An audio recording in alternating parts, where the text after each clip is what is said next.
इसमें जीवात्मा का वास है। उस जीवात्मा की कल्याण की विधि को, नियम को हम लोग नहीं जान पाए और उसको नहीं कर पाए, तो इस शरीर की सार्थकता क्या हुई? इसी के लिए संतमत का ज्ञान है। अब हम लोग सिद्धपीठ भागलपुर कुप्पाघाट से पधारे हुए पूज्यपाद स्वामी श्री डॉक्टर विवेकानंद जी महाराज के मुखारविंद से अमृतमय वाणी को श्रवण करेंगे।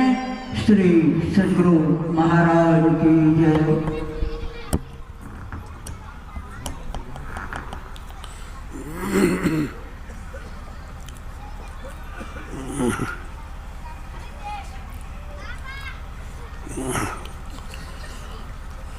यं ब्रह्मा वरुणेन्द्र रुद्रमरुतः स्तुवन्ति दिव्यैस्तवैर् वेदैः साङ्गपदक्रमोपनिषदैर् गायन्ति यं सामगाः ध्यानावस्थिततद्गतेन मनसा पश्यन्ति यं योगिनो यस्यान्तं न विदुः सुरासुरगणाः देवाय तस्मै नमः। ध्यानमूलं गुरुर्मूर्ति पूजामूलं गुरुपदं मंत्रमूलं गुरुर्वाक्यं मोक्षमूलं गुरुकृपा। बोलिए प्रेम से श्री सद्गुरु महाराज की। अव्यक्त रूप में अनंत श्री विभूषित कणकण में विराजमान परमाराध्य ब्रह्मलीन गुरुदेव के त्रैलोक पावन पाद पद्मों में कोटि कोटि नमन। दिल्ली में विराजित हमारे संत मत के वर्तमानाचार्य पूज्यपाद महर्षि हरनंदन परमहंस जी महाराज के चरणों में कोटि कोटि नमन। मंच पर विराजमान हमारे परम श्रद्धेय पूज्य स्वामी निर्मलानंद जी महाराज, हमारे पूज्य स्वामी सत्य प्रकाश जी महाराज, मंच संचालक के रूप में हमारे परम श्रद्धेय विद्यानंद बाबा, अखिल भारतीय महासभा के महामंत्री हमारे परम श्रद्धेय परम आदरणीय दिव्यांशु बाबू, दिव्य प्रकाश जी महाराज, सत्संग प्रेमी सज्जनों, भक्तिमती माताओं, बहनों, सबों को नमन करते हैं, सबों को प्रणाम करते हैं। देखिए, जब अध्यापक क्लासरूम में प्रवेश करते हैं तो सब विद्यार्थी खड़े हो जाते हैं। ये अनुशासन है नहीं, अनुशासन है। तो सबसे पहले सत्संग में हम आए हैं तो कैसे बैठना चाहिए सीखना चाहिए। सभी लोग ठीक से बैठिए। पहले किसी का पैर खुला है, कोई झुक रहे हैं, कोई कैसे बैठे हैं, कोई कैसे बैठे हैं। सबसे पहले बैठना सीखे। शरीर गर्दन मस्तक को सीधा करके बैठिए। इस तरह से बैठना चाहिए। तब आप सुनेंगे तो आप सुन सकते हैं, आप ग्रहण कर सकते हैं। तो सबसे पहले बैठना सीखिए। और बैठने के समय में पैर ढका हुआ होना चाहिए।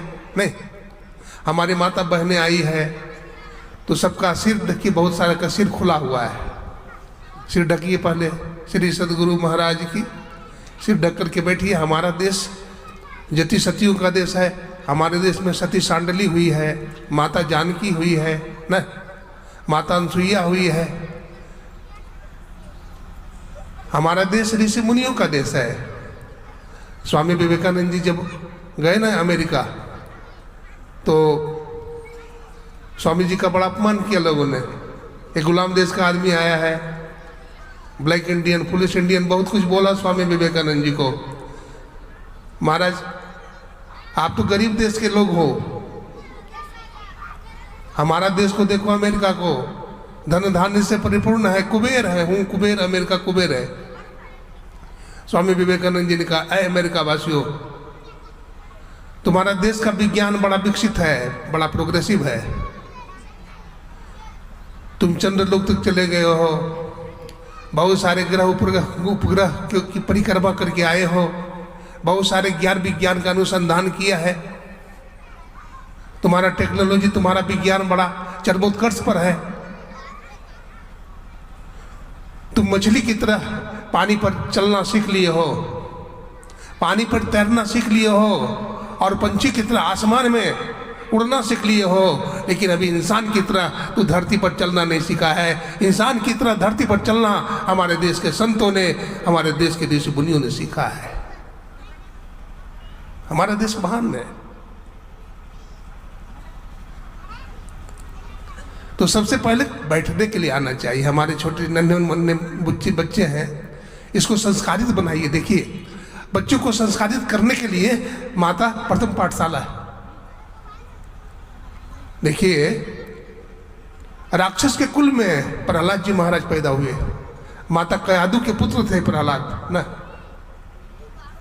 और उसके बाप हिरण्यकशिपु राक्षस था, महाक्रूर, अन्यायी, अत्याचारी, मांस भैंसा खाने वाला, शराब पीकर तपस्या करने वाला। लेकिन माता कयादु जब तपस्या करने के लिए चले गए, कौन? हिरण्यकशिपु, तो देवर्षि नारद सत्संग करते थे, उनके सत्संग में चली जाती थी, सत्संग सुनती थी, और सत्संग सुनने का परिणाम क्या हुआ? भक्त प्रहलाद पैदा हुआ। तो आप भक्त प्रहलाद और ध्रुव को पैदा कर सकते हैं। माता सुनीति का पुत्र ध्रुव हुआ। कैसा ज्ञान दिया! आप छोटे छोटे बच्चों को मांस खाते हैं, खुद भी खाते हैं, शराब पीते हैं, बच्चों को भी पिलाते हैं। अब कुछ नहीं तो झोर चटा देते हैं। हाँ, बच्चा मुख मोड़ लेता है, बच्चे का संस्कार है, लेकिन आप झोर चटा देते हैं। नहीं नहीं, ऐसा मत करें। अपने बच्चा को आप संस्कारित करें। अभी सुन रहे थे बहुत सारी बात, हमारे विद्वान प्रवक्ता हमारे स्वामी सत्यप्रकाश जी महाराज और स्वामी निर्मलानंद जी महाराज से बहुत अच्छी अच्छी बात सुन रहे थे, ज्ञान की बात। मैं थोड़ा सा इस पर विचार करूंगा। सबसे पहले तो मैं उनको बहुत बहुत धन्यवाद दूंगा, जिनके कारण यहाँ पर सत्संग हो रहा है। हमारे परम पूज्य नरसिंह बाबा, जिन्होंने बहुत बड़ा त्याग किया है ना, त्याग से शांति मिलती है। मैं सुबह में भी थोड़ा सा चर्चा किया था, त्यागात् शांति निर्गच्छति, भगवान कृष्ण कहते हैं, त्याग से शांति मिलती है। हमारे जीवन में अगर त्याग नहीं हो तो शांति हमको नहीं मिलेगी, मोक्ष नहीं मिलेगा। मैं कह रहा था, दशानन रावण लंका में रहता है, लेकिन लंका पूरी किसकी थी? भगवान शंकर ने बनवाया था, विश्वकर्मा जी महाराज। लेकिन रावण ने मांगा कि लंका मुझे बहुत अच्छा लग रहा है, दे दीजिए। तो भगवान शंकर इतना त्यागी थे कि दे दिए।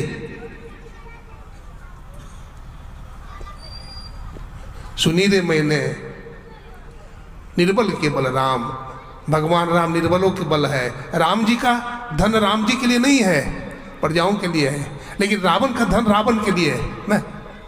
रावण का धन रावण के लिए, रावण का साम्राज्य रावण के लिए, रावण का घर रावण के लिए, उनके बाल बच्चों के लिए, लेकिन भगवान राम का घर सबके लिए है। भगवान राम और भगवान श्री कृष्ण की पृष्ठभूमि की देखिए आप। भगवान राम जब अत्याचारी रावण को मारा तो क्या किया भगवान राम ने? लंका के राज्य को अयोध्या में नहीं मिलाया, उसी के भाई विभीषण को भगवान राम ने राजा बना दिया।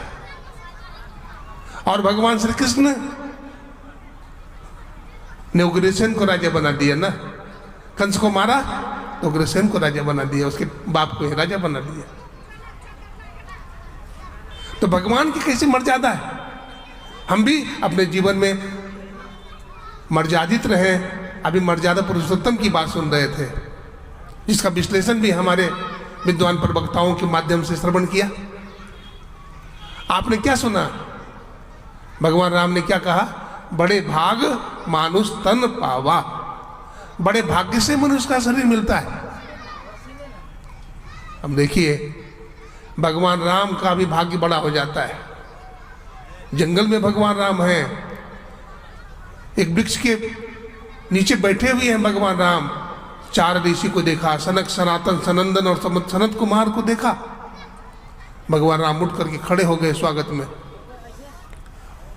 उनके चरणों में साष्टांग दंडवत किया और क्या कहा, बड़े भाग पाइए सत्संगा, बिना ही प्रयास हो ही भवभंगा। बड़े भाग्य से सत्संग मिलता है, और सत्संग मिलता है तो भव का क्या होता है, भंग हो जाता है, यानी नाश हो जाता है। दैहिक दैविक भौतिक तापा, राम राज खाओ नहीं व्यापा। इसका मतलब ये नहीं है कि राम जी के राज्य में सब लोग सुखी थे। राम जी के राज्य में भी लोग बीमार होते थे, वहां भी चोरी होती थी, वहां भी लोगों को पैरालिसिस मारता था, बहुत तरह की बीमारियां हो जाती थी। लेकिन राम राज्य क्या है, राम राज्य समझना पड़ेगा। राम राज्य क्या है, नौ द्वार में रहने वाले राम राज्य को नहीं समझ सकेंगे। हम लोग नौ द्वार में फंसे हुए हैं, और 14 इंद्रियां हैं और 9 दरवाजा है। हमारे गुरु महाराज कहते हैं 9 द्वारन 14 इंद्रिय में भव दुख सहु हुआ पार। गुरु खोलिए वज्र कपाट। अपने गुरुदेव से कहते हैं, गुरुदेव हमारा वज्र कपाट खोलिए। हम लोग अंधकार में हैं, हम लोग अज्ञान में फंसे हुए हैं। ये मानव का शरीर है। अब भगवान राम ने भी देखी, भगवान राम क्या कहते हैं, बड़े भाग मानुष तन पावा। भगवान राम बहुत बड़े राजा हैं, चक्रवर्ती सम्राट हैं, तो राजपाट की बड़ाई करना चाहिए ना, कि राजा होना बहुत अच्छी बात है। नहीं कहा भगवान राम ने। भगवान राम राजा के पुत्र थे, बड़े सुंदर भी थे भगवान राम। तो सुंदरता का वर्णन करते भगवान राम, लेकिन सुंदरता का भी वर्णन नहीं किया भगवान राम। और किसी चीज का वर्णन करते भगवान, पितरलोक की वर्णन करते। हमारे पिता राजा दशरथ है, और पिता उनके पिता राजा अज हैं, बड़े प्रतापी थे, बड़ी शक्तिशाली थे, बड़े वैभवशाली थे करते। लेकिन पितृलोक की बड़ाई भी नहीं किया भगवान राम ने, मनुष्य तन की बड़ाई किया। बड़े भाग मानुष तन पावा। देखिए 84 लाख जोनी है, अभी सुन रहे थे, समय कम है। 84 लाख जोनी में जीव भटकता है, आता है जाता है और दुख सहता है। भगवान राम कहते हैं साधन धाम मोक्ष कर द्वारा। ये मनुष्य का शरीर क्या है, साधनों का धाम है। जैसे नाव पर बैठ करके मल्लाह क्या करता है, नाव खे करके पार कर देता है, ठीक उसी प्रकार से ये मानव को जो शरीर है वो नाव के समान है। इस नाव पर संत सदगुरु को बैठाइए।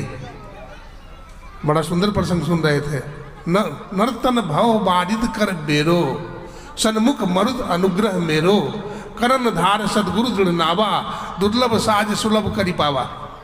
मनुष्य का शरीर नाव है, पहला सूत्र है, मनुष्य का शरीर नाव है।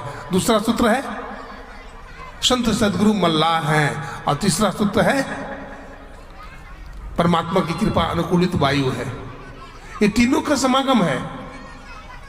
पूरी संभावना है हम भवसागर तर जाएंगे, पार हो जाएंगे, लेकिन हम प्रयास नहीं करते हैं, लगन नहीं लगाते हैं, इंद्रियों में फंसे हुए हैं, संसार में रमन करते हैं। बड़े बड़े लोग संसार में आए, रावण आया, कुंभकर्ण, बाणासुर, सिकंदर। लेकिन सिकंदर के बारे में भी कहा गया, रह न सके हो जो दुनिया के मालिक थे, जब चला सिकंदर यहां से तो दोनों हाल खाली थे। जब तेरी डोली निकाली जाएगी, बिना मुहूर्त के निकाली जाएगी। जर सिकंदर का यहीं पर रह गया, मर्त दम लुकमान यो भी कहा गया, ये दबा हरगिज न खाली जाएगी, जब तेरी डोली निकाली जाएगी। स्वामी रामतीर्थ ने कहा जापान में, we are fortunate that we have found the way of salvation. हम बड़े भागशाली हैं कि परमात्मा ने मानव का शरीर दिया है। और क्राइस्ट जीसस ने कहा whosoever shall call upon the name of Lord shall be saved। वह जो परमात्मा का गुणानुवादन करेगा वो जम के फंद से छूट जाएगा। देखिए संत कैसे होते हैं। क्राइस्ट जीसस, लोगों ने षड्यंत्र लगा करके उनको फांसी के तख्त पर लोग चढ़ाना चाहा, लेकिन अपने शत्रु के साथ भी उन्होंने शत्रुताई नहीं किया। उन्होंने क्या कहा, oh my god, oh my god, forgive to him, they don't know what they are doing. ओ परमात्मा, इन्हें क्षमा कर देना क्योंकि नहीं जानते मैं क्या कर रहा हूं। संत कितने सहनशील होते हैं। माफ कर देते हैं। रामधारी से दिनकर ने कहा, क्षमा सोबती उस भुजंग को जिसके पास गरल हो, उसको क्या जो दंतहीन विचरित विनीत सरल हो। 3 दिवस तक पंथ मांगते रघुपति सिंध किनारे, बैठे पढ़ते रहे छंद अनुनय के प्यारे प्यारे। उत्तर भी जब एक नाद में उठा नहीं सागर से, उठी अजीर धधक पौरुष की आग राम के सर से। भगवान राम को जब लंका जाना था बांदी सेना के साथ, भगवान ने समुद्र देवता से प्रार्थना किया, महाराज जगह दे दीजिए, सूख जाइए। लेकिन समुद्र देवता सूखने के बजाय और उमड़ गया। भगवान राम को क्रोध आ गया, उन्होंने धनुष बाण उठा लिया। समुद्र का देवता त्राहिमाम त्राहिमाम करते हुए आ गया। तो क्षमा भी वही कर सकता है जिसके पास गरल हो विष। अब डोडवा सांप है, वो कहे हम किसी को नहीं काटते हैं, अरे तुम में तो जहर ही नहीं, तो काटेगा क्या। लेकिन महानता उसकी है जिसमें शक्ति है, पुरुषार्थ है, बल है, ऊर्जा है। वो व्यक्ति किसी को माफ कर दे तो उसकी महानता है। तो मानव का जीवन केवल खाने के सोने के लिए नहीं मिला, इससे महान काम करने के लिए मिला है। और ये हमारे पूज्य नरहरि बाबा, ये बड़े महापुरुष हैं, देखने से भी लगते हैं भोले बाबा, बैठे रहते मूर्ति की तरह, बड़े हंसमुख हैं। वो कह रहे थे, बाबा इतना बड़ा मकान है, जमीन है, हम क्या करेंगे। ठेवने का ऑपरेशन 3 बार हुआ, तीनों बार फेल हो गया, फेल्यूर हो गया, गिर गया। अब डॉक्टर बोलता अब ऑपरेशन नहीं होगा। ये बाबा भोग था, ये भोग भोग रहे हैं। देखिए, इन्होंने जीवन के रहस्य को समझ लिया। हम जीवन के रहस्य को समझते नहीं है, हम गलती पर गलती किए जा रहे हैं। ये मानव का शरीर देखिए 5 तत्व से बना है ना। नर्तन की उपाय देता है, नर्तन को समझिए क्या है। 5 तत्व से बना है, क्या है। क्षितिजल पावक गगन समीरा, पंच रचितिन अधम शरीरा। पृथ्वी, जल, अग्नि, वायु, आकाश, ये 5 तत्व है। ये 5 तत्व से शरीर बना है। और बाबा गोरखनाथ जी कहते हैं, सप्त धातु का काया पिंजरा, तामाही जुक्ति बिन सुआ, सदगुरु मिले तो उबरे बाबू, नहीं तो परले हुआ है। 7 धातु से शरीर बना है। रक्त, रस, मांस, बीर्य, हड्डी आदि आदि, ये 7 धातु बताते हैं, मेद मज्जा आदि। तो ये 7 धातु से बना है। तो क्या गलत कहते हैं? नहीं, सही कहते हैं। 7 धातु और 5 तत्वों से मानव का शरीर बनता है। इसमें 3 गुण है। मानव के शरीर में क्या है? 3 गुण है, सत्वगुण, तमोगुण, रजोगुण। और ये 3 गुण के कारण ही हम विषमता में पड़े हैं, दुख में पड़े हैं। जब तक 3 गुण से हम हीन नहीं हो जाएंगे, इसके लिए संत महात्मा कहते हैं, संत सदगुरु से दीक्षा लो। पहले खान पान, मांस मछली अंडा जो खाते हो उसको छोड़ो, दीक्षा लो।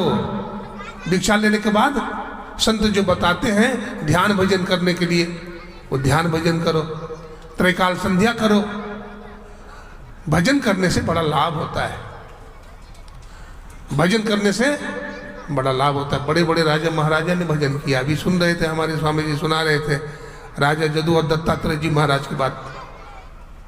हिमालय पर लेटे हुए हैं दत्तात्रेय जी महाराज और चट्टान को ही सिरहाना बनाए हुए हैं।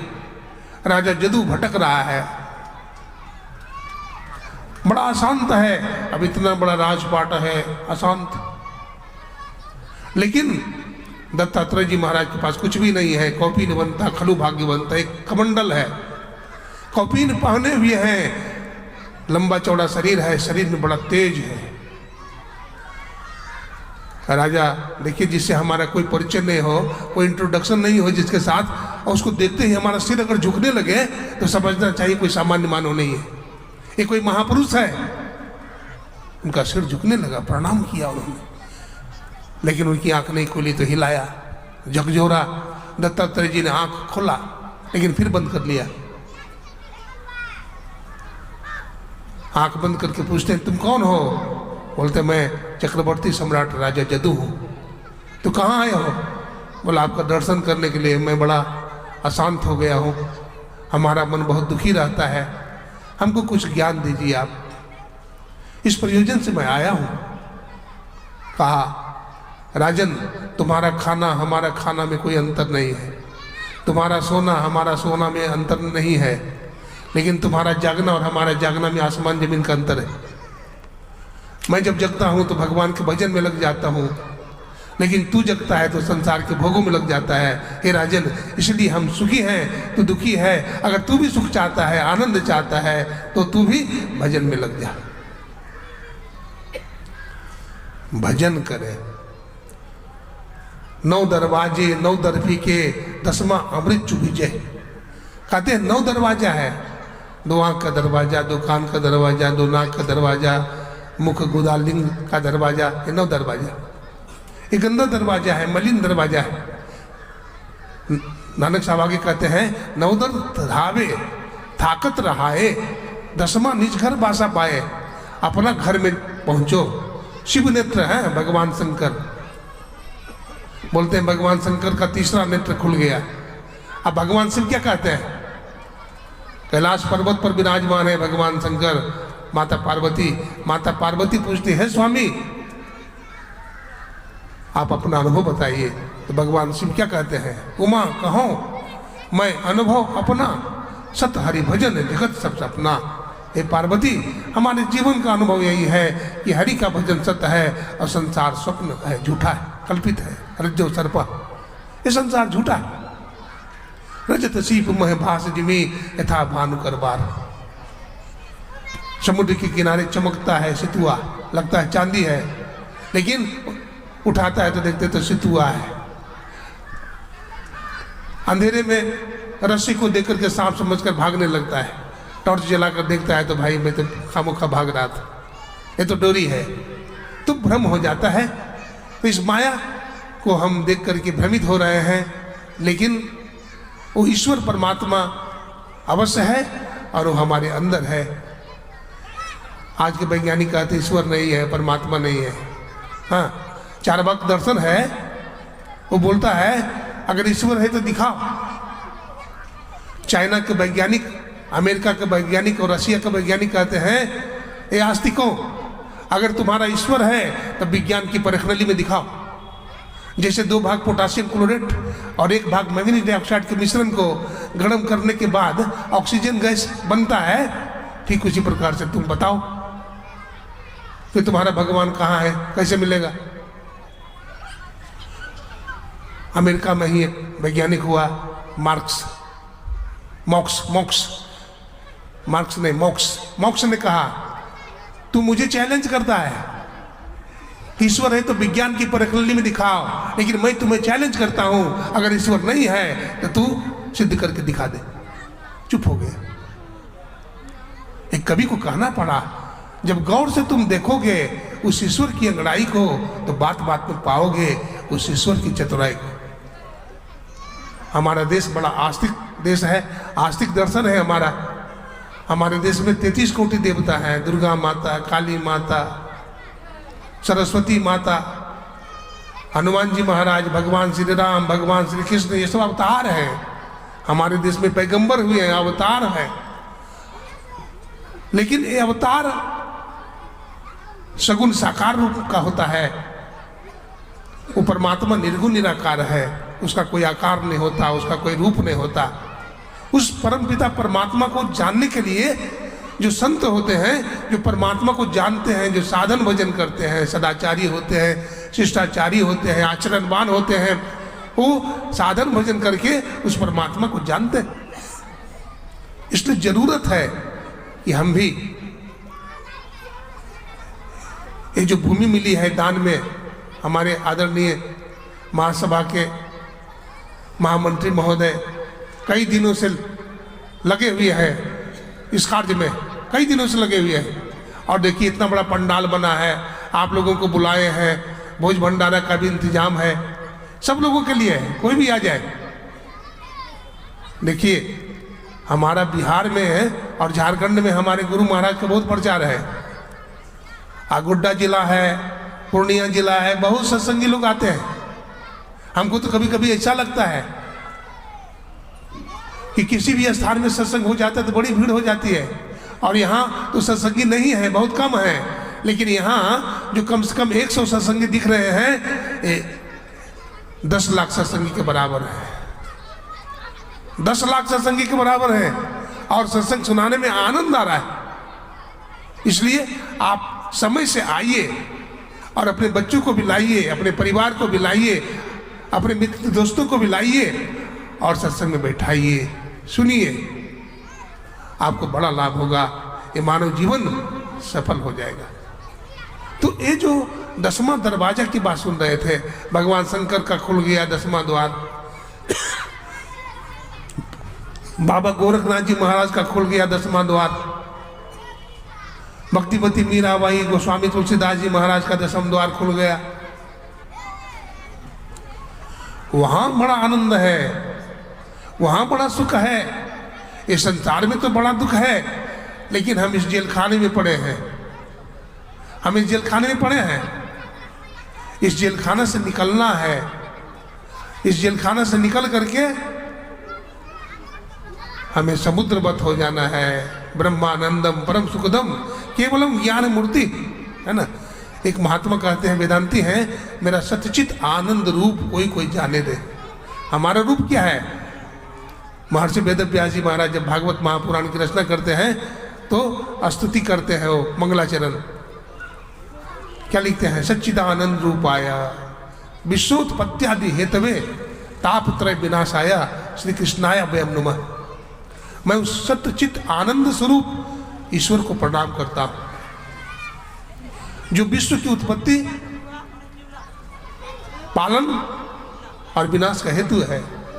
वो परमात्मा है, विश्व का उत्पत्ति, विनाश और प्रलय का हेतु है। उस परमात्मा जो श्री कृष्ण रूप में है, उनको मैं प्रणाम करता हूं। वेदव्यास जी कहते हैं। तो हमारा जो देश है भारतवर्ष, वो ज्ञान प्रधान है, और यहाँ पर बहुत सारे हमारे शास्त्र भी हैं, बहुत सारे उपनिषद है, वेद है। भी सुन रहे थे वेद की बात, 4 वेद, ऋग्वेद, सामवेद, यजुर्वेद और अथर्ववेद। सबसे पुराना वेद ऋग्वेद है, सबसे पुराना ऋग्वेद। अरे तो बहुत सारे संहिता, बहुत सारे वेद उपवेद नष्ट हो गए, हाँ नष्ट हो गए। हमारे ऋषि मुनियों ने बचाया है। हमारे देश में अनेक संप्रदाय हैं, और सभी संप्रदाय में अच्छी अच्छी बात है। चाहे सांख्य दर्शन हो, चाहे योग दर्शन हो, चाहे न्याय दर्शन हो, चाहे वैशेषिक दर्शन हो, चाहे संत मत हो, चाहे और कोई मत हो। हमारे हजरत मोहम्मद साहब भी एक पैगंबर हुए। कुरान शरीफ में लिखा है, ला इलाहा इल्लल्लाहु मुहम्मदुर रसूलुल्लाह अलैहि वसल्लम। उस अल्लाह के सिवा दूसरा माबूद मानने योग्य नहीं है। देखिए, हमारे मुसलमान धर्म में भी, कुरान शरीफ में भी नमाज पढ़ते हैं, 5 बार नमाज पढ़ते हैं हमारे मुसलमान भाई, 5 बार नमाज पढ़ते हैं। और वो तो नमाज के इतने टेकी होते हैं, इतने पक्के होते हैं कि ट्रेन पर भी, हवाई जहाज पर भी नमाज पढ़ने लगते हैं। कहते महाराज हमें नमाज पढ़ने दो, समय हो गया। लोग जगह दे देते हैं, महाराज नमाज पढ़ो। हमारे वैदिक सनातनी भी बहुत सारे भक्त हैं, वो भी संध्या करते हैं। संध्या का समय हो गया, सांझ भयो गुरु सुमिरो भाई सुरत न ठहराई। तो ध्यान भजन करना चाहिए, सत्संग को समझना चाहिए। एक दिन में समझ में नहीं आएगी, आप रोज आइए और रोज सुनिए तो समझ में आ जाएगी। मैं गुरु महाराज की बड़ी कृपा समझता हूँ। गुरु महाराज कोई प्रयास नहीं किया। बहुत सारे आश्रम पड़े हैं, आज बहुत आश्रम पड़े हैं, लोग बहुत जमीन दे रहे हैं। हमारे गुरु महाराज जल्दी नहीं ग्रहण करते थे। गुरु महाराज तो अनासक्त रहते थे, लेकिन दिया है आप लोगों ने महासभा को, गुरु महाराज के नाम से दिया है, तो महासभा भी इस जमीन का सदुपयोग करेंगे।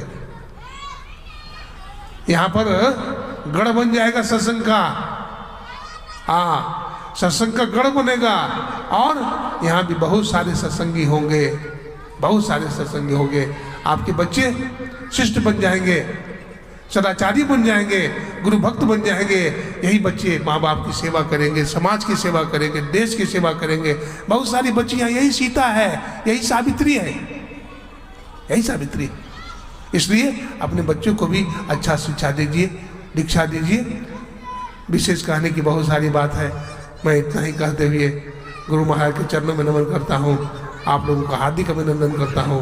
और हमारे जो पूज्य बाबा हैं नरहरि बाबा, उनको मैं कोटि कोटि प्रणाम भी करता हूँ। बोलिए प्रेम से श्री सद्गुरु महाराज की जय। श्री सद्गुरु महाराज की जय।